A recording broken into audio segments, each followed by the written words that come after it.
YouTube. Been a while.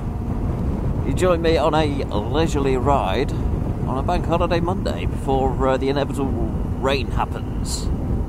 So it's been a while since I've actually been out for just a ride. I mean, throughout lockdown and whilst the car's been off the road, I have been commuting on the bike, but this is the first time I've actually gone out with no intended destination.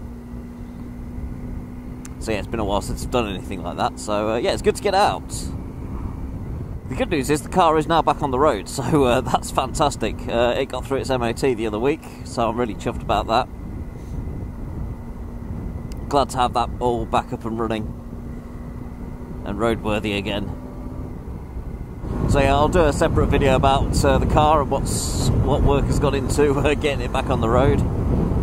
Also, I appear to have fixed the Derbi once again. After our last off-roading a few weeks ago, it had issues where suddenly it just didn't want to, the starter switch just seemed like it was dead. Or the starter motor. It'll bump start fine, but yeah, and then occasionally this starter motor would work, and then other times not. So it was as if the switch was dodgy or something like that. Anyway, I had a good look into that.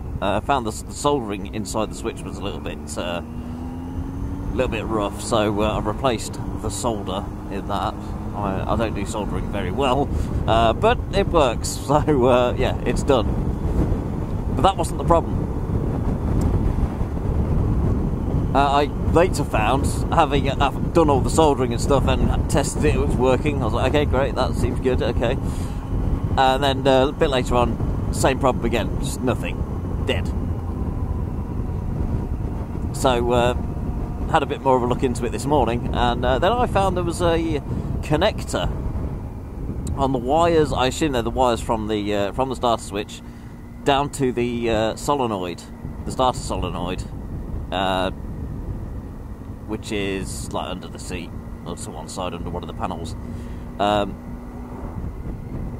The wires to that, they had a couple of connectors on there for some reason. I'm not sure why.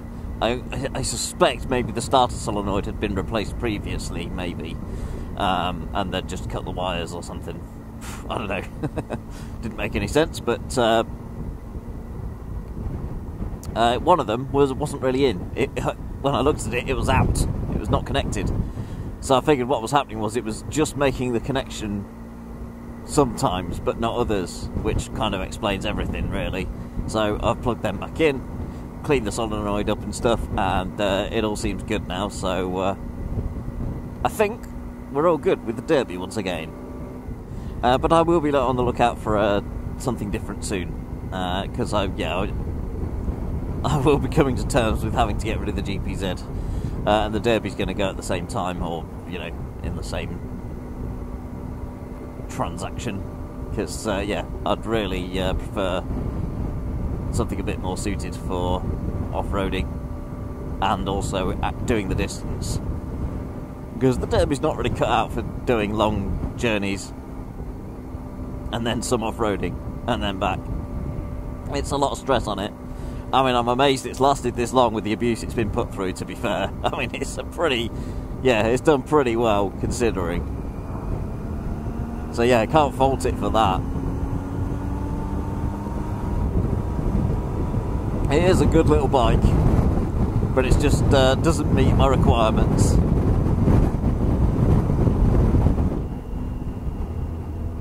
But yeah, it all depends on what I can afford. I mean, the Tiger is actually nearly paid off. I've only got a couple more payments left on that, and then that's all paid off. So happy days.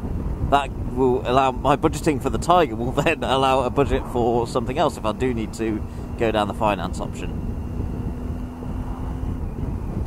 Preferably not, but with the prices of the sort of bikes I'm looking at, i.e. Honda CRF 250L, yeah, I think finance will have to be the way. Oh, well, this sucks. So I can't turn down the road I want to get at, because everybody in the world wants a shit burger.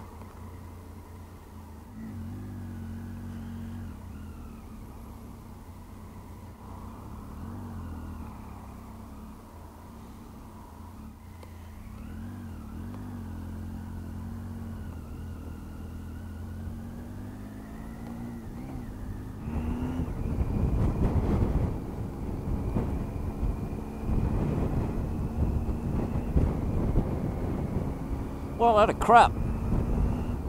I mean, McDonald's aren't exactly... I mean, it's okay, you know, fast food and all that. But they're queuing like it's bloody the best burger in the world. But it's not. It's shit.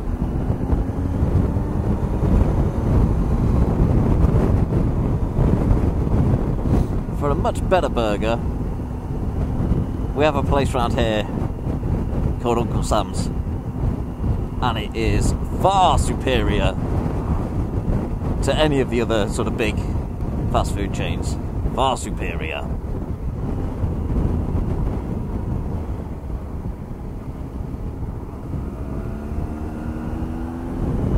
Well, I suppose I best tell you about the Tweed Butt Challenge 2021. So the DGR has shifted to May now, so that kind of brought everything forward very soon. Yeah. Oh, what the hell? This is all new. Where am I going? Straight on, I think. Oh no, village centre. No, I think I want to go right. Yeah, there we go. Yeah, that's all new. Yeah, so Tweed Butt Challenge 2021 is going to be the week before the Distinguished Gentleman's Ride, as it was last year. So what the plan is, it's very similar to last year, really. It's a circuit of 500 miles, roughly, or at least 500 miles. That's the plan. And we're going to be visiting war memorials, RAF bases, and a few castles as well. So that's the plan this time. It's going to be a lot less town and city centre stuff, because that kind of that was mainly what slowed us down on the one last year, was going to all the cathedrals, you know, which are all city centres. It did add a lot of time to it, which is why it took 17 hours or whatever it was in the end. So hopefully this won't take us quite as long, but we should still obviously do what we're intending to do.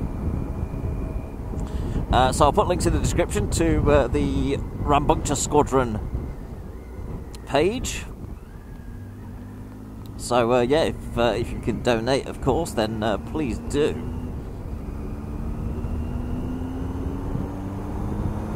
Because all the money we raise, it goes well straight to the DGR, so the Movember Foundation. So Saturday, the 15th of May, we'll be donning our tweed, and yeah, go for a massive ride out. All to yeah, help raise money and awareness for men's health issues, prostate cancer, the male suicide rate, and all that. And then yeah, the following weekend, on the Sunday, it is the Distinguished Gentleman's Ride, which we will also be doing, of course. If you're out there, you're doing it yourself wherever you are in the world, and you're not already riding as part of a team, do feel free to join the Rambunctious Squadron team. Like I say, I'll put links in the description for all that. As for the Tweed Butt Challenge, there'll be more details about that coming up on the Rambunctious Squadron Facebook group. I'll do the same as like we did last year. I'll have a tracking thing running, so you can track our progress as we go. So yeah, it's going to be another long day in the saddle. But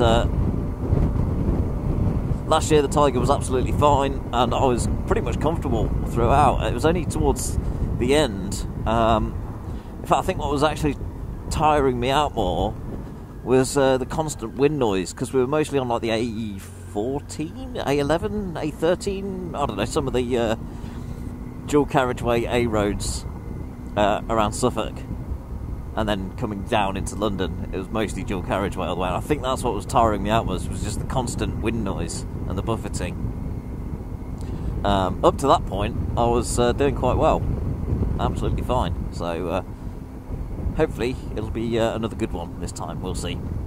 Anyway, I will leave the video there. So check out the description for all the links, etc.